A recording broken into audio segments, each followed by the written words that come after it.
दोस्तों, आज की मेरी कहानी है खामोशी। आज बेटी घर आई हुई थी। घर में अच्छी खासी चहल पहल थी। बाहर पूरा परिवार एक साथ बैठकर खिलखिला रहा था।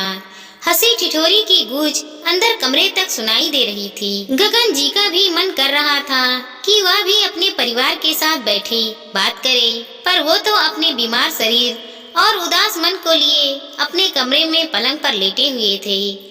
आजकल शरीर साथ नहीं देता।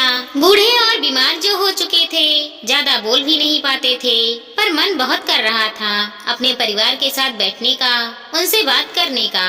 पर ये तो उन्हीं के कर्म थे कि आज पत्नी उनके साथ ना बैठती थी और ना ही ज्यादा बातें करती थी। हालांकि ये अलग बात है कि खाना पानी दवाई सब कुछ सही समय पर वो जरूर दे जाती थी। जिन लोगों के लिए उस पत्नी को उन्होंने इतना जलील किया, आज उन लोगों में से कोई भी उनके साथ नहीं था।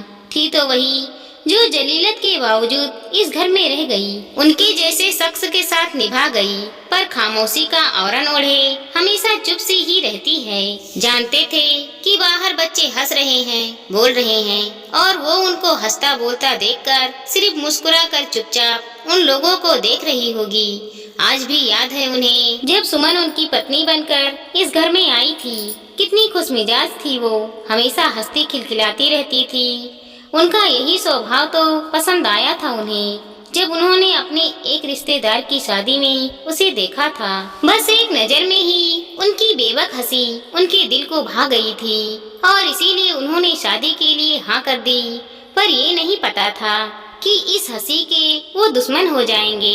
अक्सर अम्मा से डांट भी खा लेती थी। आखिर बहू का इतना हंसना बोलना उन्हें पसंद नहीं था, और फिर अपनी अम्मा का मान रखने के लिए गगन जी भी सुमन को ही डांट कर चुप करा देते थे।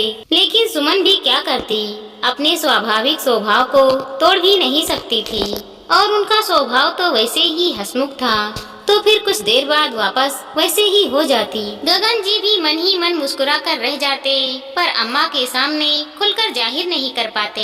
लेकिन उस दिन जो भी कुछ हुआ, उसके बाद सुमन का वो स्वाभाविक स्वभाव कहाँ गायब हो गया। उसकी कसक आज भी गगन जी के मन में थी।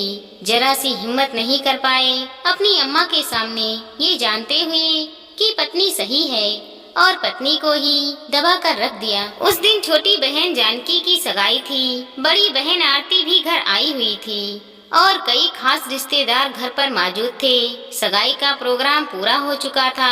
सुमन और आरती ने सारा सामान अम्मा के कमरे में रख दिया था। सुमन के मायके वाले अपने घर रवाना हो चुके थे। बाहर सभी खास रिश्तेदार बैठे बात कर रहे थे। गगन भी उन लोगों के साथ था। इधर सुमन रसोई में काम कर रही थी कि बाहर से अम्मा की जोर जोर से चिल्लाने की आवाज आई। हे भगवान, मैं तो लुट गई, बर्बाद हो गई। कौन बैरी दुश्मन पीछे पड़ा है। अचानक अम्मा की आवाज सुनकर सब लोग अंदर की तरफ भागे। अम्मा अपने कमरे में थी।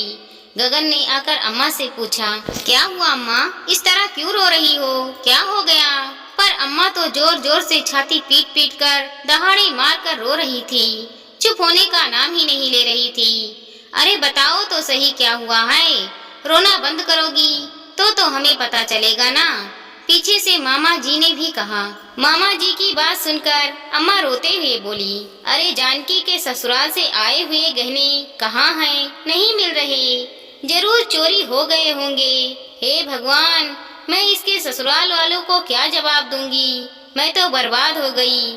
अम्मा रोती रोती बोली। अम्मा के बोलते ही अजीब सी खामोशी घर में छा गई। अरे ध्यान से देखा, यही सामानों में कहीं रखे होंगे। मामा जी दोबारा बोले, भैया पूरा सामान ऊपर नीचे करके देख चुकी हूँ, पर गहने नहीं हैं, जरूर चोरी हुए होंगे।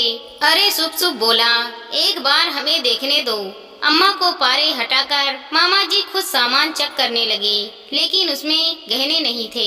फिर कुछ सोचकर मामा जी बोले, अरे गहने कोई इन्हीं सामानों के साथ यहीं रखे होंगे, या अलमारी में रख दिए होंगे तुमने, देखो जरा।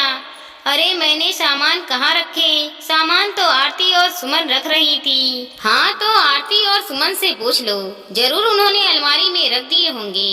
मामा जी के समझाने पर अम्मा ने आशा भरी नजरों से आरती की तरफ देखा, तो आरती ने कहा, अम्मा मुझे क्या देख रही हो, कोई मैंने थोड़ी ना गहने लिए हैं। अपनी बहू से पूछो, उसी ने कहीं रख दिए होंगे। आरती के जवाब को सुनकर सुमन दंग रह गई, क्योंकि गहने की थैली तो आरती ही उठाकर लाई थी और गहने रखे भी उसी ने ही थे। जीजी, ऐसा क्यों बोल रही हो? गहने तो आप ही उठाकर लाई थी ना। सुमन का ऐसा कहना हुआ और आरती ने रोना धोना मचा दिया। अब मेरे मायके में ही मुझ पर चोरी का इंजाम लगाएंगे, यही दिन देखना बाकी रह गया था। आज मेरे बापू जिंदा होते तो मजाल थी कोई इतना कहकर दिखा देता। उसे रोता देखकर अम्मा सुमन पर दहाड़ पड़ी, खबरदार जो मेरी बच्ची पर चोरी का इंजाम लगाया तो तूने ही गहने लिए होंगे या मेरी बेटी है, इसको मैं बचपन से जानती हूँ। अरे जन्म दिया है मैंने इसे, इसमें मेरे संस्कार फूट फूट कर भरे हैं। तू बाहर से आई है, जरूर तूने ही गहने लिए होंगे और तेरे मायके वाले को दे दिए होंगे, तभी तेरे मायके वाले इतनी जल्दी चले गए। बस अम्मा जी, आप मेरे माता पिता पर चोरी का इंजाम कैसे लगा सकती हो? मैंने तो गहनों की शक्ल तक नहीं देखी, चुराना तो दूर की बात है। सुमन ने पलटकर जवाब दे दिया। बस फिर क्या था, आरती और अम्मा दोनों ही सुमन पर चढ़ पड़ी, लेकिन इस बार सुमन भी बराबर जवाब दे रही थी। आखिर उस पर चोरी का इंजाम लग रहा था, कोई छोटी मोटी बात थोड़ी ना थी। घर में इतना हंगामा होता देखकर मामा जी ने बीच बचाव किया, लेकिन आरती और अम्मा तो चुप होने का नाम ही नहीं ले रही थी। सच सच बता, गहने कहाँ पर हैं? अगर तू नहीं बोलेगी तो तेरे माँ बाप से जाकर गहने ले लेंगे हम लोग और वहीं सबके सामने उनकी इज्जत की मिटिया मेल करेंगे। अम्मा जी, मेरे माँ बाप इज्जतदार लोग हैं, कोई चोर उचक्के नहीं जो आपके घर पर बुलाने पर आएंगे और सामान चोरी करके ले जाएंगे। सुमन ने थोड़ी तेज आवाज में कहा। बस सुमन, तुम मेरी अम्मा से किस तरह से बात कर रही हो? याद रखो, तुम इस घर की बहू हो। अपनी आवाज को नीचे रखकर बोलो, और अगर गहने लिए भी हैं तो दे दो, कोई तुमसे कुछ नहीं कहेगा। अचानक गगन सुमन पर बिगड़ गया।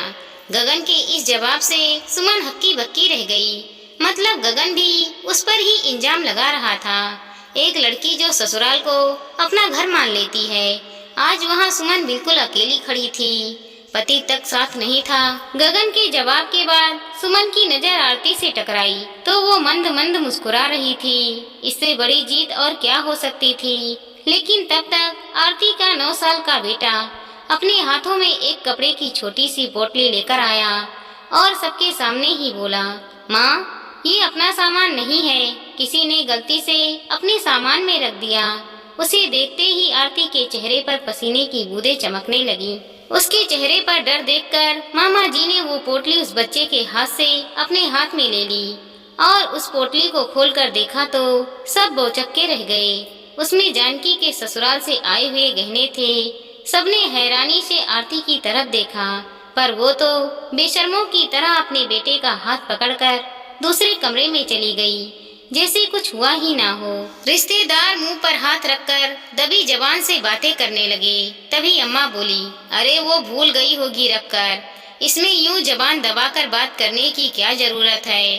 और फिर सुमन से बोली, बेटी है वो मेरी, उसने गहने चुराए नहीं थे बल्कि संभाल कर रखे थे अपने पास। उसकी बराबरी की तो सोचना भी मत, पर तूने यहाँ पर जो इस तरह से सबके सामने चिल्ला चिल्ला कर मुझसे बात की है ना, उसकी माफी मांग मुझसे। अम्मा की बात सुनकर सुमन की आंखों में आंसू आ गए। भला कोई औरत ऐसे निर्दयी कैसे हो सकती है। उसने आशा भरी नजरों से गगन की तरफ देखा, लेकिन गगन तो नजरें झुकाए चुपचाप खड़ा था।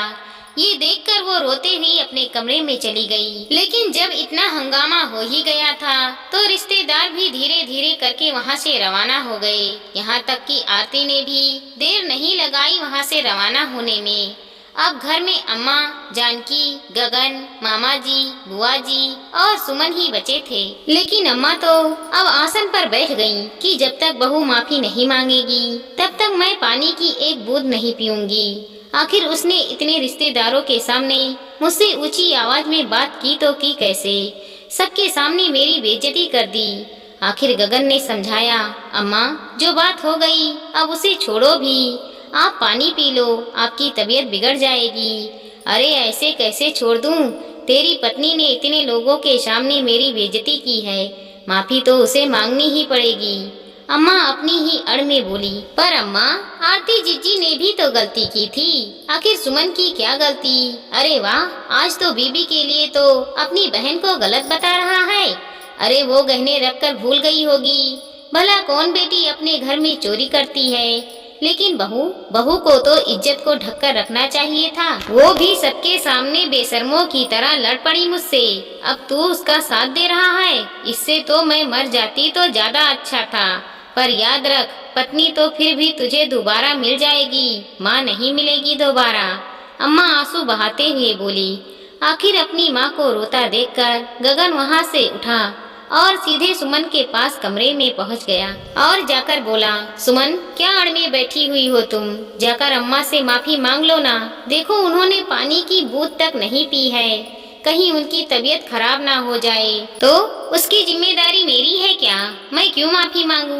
चोरी तुम्हारी बहन ने की थी, मैंने थोड़ी ना की थी। मेरे माँ बाप को ताना उन्हीं लोगों ने मारा था, इंजाम भी मुझ पर वो लोग लगा रहे थे, और माफी मैं ही मांगू? तुम्हारी अम्मा पानी नहीं पी रही है तो उसमें मैं कुछ नहीं कर सकती।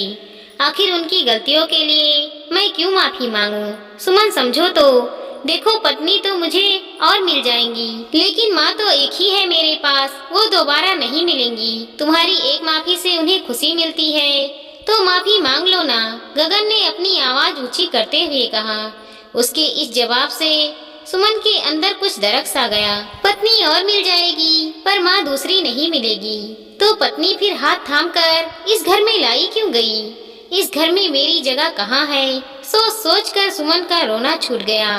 पर माता पिता को दुख ना हो, उन तक यह बात ना पहुँचे, इसीलिए आंसुओं का छूट पीकर मामा जी और बुआ जी के सामने उसने अम्मा से आखिर पैर छूकर माफी मांग ली, जिससे अम्मा के झूठे स्वाभिमान को बहुत तसल्ली मिली। लेकिन सुमन के स्वाभिमान के टुकड़े टुकड़े हो गए। लेकिन वो आखिरी दिन था जब सुमन को इतना बोलते हुए देखा था। उसके बाद तो वो बिल्कुल खामोश हो गई। अब ना वो ज्यादा किसी से बोलती थी और ना ही ज्यादा खिलखिलाती थी। हाँ और हूँ में जवाब देकर अपने काम से काम रखती थी। ना किसी से लेना ना किसी से देना, जिसने जो काम कह दिया चुपचाप कर देना और फिर एक तरफ चुपचाप बैठ जाना। सोचते सोचते गगन जी की आंखों में आंसू आ गए। तभी सुमन अंदर कमरे में आई। हाथ में पानी का गिलास था। वहीं पास वाली ड्रॉ में से दवाइयाँ निकाली और गगन जी को देते हुए हाथ आगे बढ़ा दिया। लेकिन गगन जी ने हाथ में दवाई लेने की जगह अपने दोनों हाथ जोड़ दिए और अपनी कपकपाती आवाज में कहा, सुमन, अब तो माफ कर दो मुझको। उनकी आवाज सुनकर सुमन ने एक नजर उनकी तरफ देखा और फिर दवाई हाथ में देते हुए बोली, आपकी दवाई का समय हो गया है। सुमन, माफ कर दे मुझे। तेरे इतने सालों की खामोशी नासूर बन चुकी है मेरे लिए, अब बर्दाश्त नहीं होता। कोई बात नहीं जी, माफी क्यों मांगते हो? इस घर में गलतियों के लिए कोई माफी नहीं मांगता, बल्कि बिना गलतियों के माफी मंगवाई जाती है। सुमन, पति हूँ मैं तेरा, तेरे माफी का हकदार हूँ, मुझे माफ कर दे। गगन जी ने जोर देते हुए कहा, हम पत्नी का क्या है, वो तो और मिल जाती है, फिर मुझसे माफी मांगकर क्यों अपना मुंह खराब कर रहे हो?